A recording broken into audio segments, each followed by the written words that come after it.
నమస్కారం. 120 కోట్ల మంది హిందువుల మనోభావాలని దెబ్బతీసే విధంగా ఈ కూటమి ప్రభుత్వం ఆ దేవదేవుణ్ణి చాలా అపచారం చేస్తున్నారు. తిరుమల లడ్డు కాడి నుంచి బిఆర్ నాయుడు రాసలీలల వరకు తిరుమల పవిత్రను అపవిత్రం చేసే విధంగా ఈ కూటమి ప్రభుత్వం తయారైంది. ముఖ్యంగా లడ్డు విషయంలో సుప్రీంకోర్టు మందలిచ్చిన అక్కడ ఆ కోర్టులో హాజరైన అందరినీ కూడా గట్టిగా మందలిచ్చిన ముఖ్యమంత్రిని కూడా నువ్వు ఏ రాజ్యాంగబద్ధమైన పదవిలో ఉండి తిరుమల లడ్డు అప్రవహితమైందని మీరు ఎలా చెప్తారని చెప్పి సుప్రీంకోర్టు జడ్జి గారు మందలిచ్చారు. అలాగే ఈ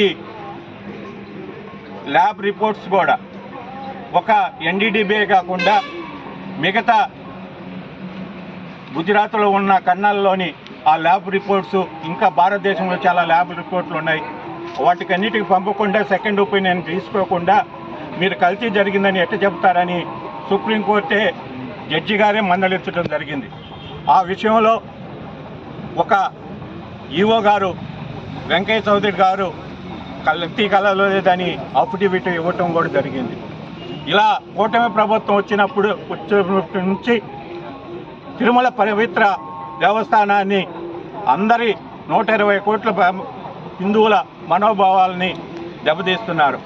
ఈ స్వామివారు చూస్తున్నారు, సరైన బుద్ధి చెప్తారు.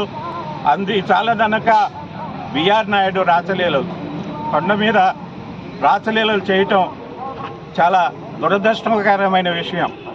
అక్కడ పువ్వులు కూడా మహిళలు పెట్టుకోరు కళ్ళలో, ఎందుకంటే కొండ మీద అంత పవిత్రమైంది. ప్రతి పువ్వు కూడా స్వామికే చెందుతుందని ఏ మహిళలు కూడా కొండకెక్కి స్వామిని దర్శించుకునే మహిళ కూడా పెట్టుకోదు. ఎందుకంటే ఈ స్వామివారి పూలు ఈ కొండ మీద పూలు తాకితే కూడా స్వామికే ఇవ్వాలనే పవిత్రంగా భావించే హిందూ మనోభావాలను దెబ్బతీసే విధంగా ఈ బిఆర్ నాయుడు అసాంఘిక కార్యక్రమాల్లో తిరుమలలో చేయటం చాలా దురదృష్టకరము. ఆయన వెంటనే తిరుమల చైర్మన్ పదవి నుంచి తొలగించాలని మేము వైఎస్ఆర్ కాంగ్రెస్ పార్టీ తరఫున డిమాండ్ చేస్తున్నాం. అలాగే అతన్ని పార్టీ వ్యక్తి కాదు, ఒక ఛానల్ని ప్రచారం చేసి అభూత కల్పనతో పార్టీని డెవలప్ చేసేయడని ఉద్దేశంతో ఆయన ఏమి సంఘ సేవకుడు ఇంకొక సేవకుడు ఏమీ కాదు. దేవుని పవిత్రత కాపాడలేని వ్యక్తిని ఇన్ని రోజులు ఎందుకు తిరుమల తిరుపతి దేవస్థాన చైర్మన్గా ఉండారని మేము ఈ సందర్భంగా తెలియజేస్తున్నా.